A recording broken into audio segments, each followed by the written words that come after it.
মরহুম আলী আকবর খান স্মৃতি ফাউন্ডেশনের উদ্যোগে ২২তম ঘর নির্মাণ। বিজয়নগর প্রতিনিধি মোহাম্মদ শামীম মিয়ার পাঠানো প্রতিবেদনে থাকছে বিস্তারিত। মরহুম আলী আকবর খান স্মৃতি ফাউন্ডেশনের উদ্যোগে ২২তম ঘর নির্মাণ।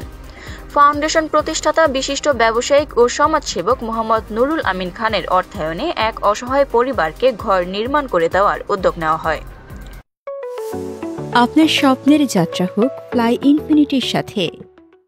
আলহামদুলিল্লাহ, আমাদের মানবতা ফেরিওয়ালা জনাব নুরুল আমিন খানের প্রতিষ্ঠিত মরহুম আলী আকবর খান স্মৃতি ফাউন্ডেশন, এই ফাউন্ডেশনটা ওনার বাবার নামে।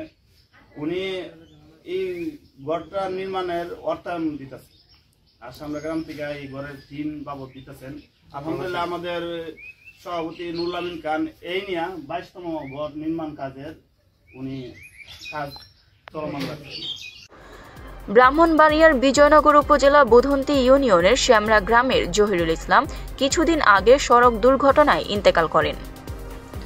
তিনি পরিবারের একমাত্র কর্মক্ষম ব্যক্তি ছিলেন। তার আকস্মিক মৃত্যুতে তার পরিবারটি মানবেতর জীবন যাপন করছিলেন। এই পরিবারটির বসবাসের জন্য ভালো কোনো ঘর ছিল না, তাই অসহায় পরিবারটির বাসস্থানের জন্য ঘর তুলে দেওয়ার উদ্যোগ নিয়ে নির্মাণ কাজ শুরু করেছে মরহুম আলী আকবর খান ফাউন্ডেশন। পরিবারের লোকজন নতুন ঘর পেয়ে অত্যন্ত খুশি।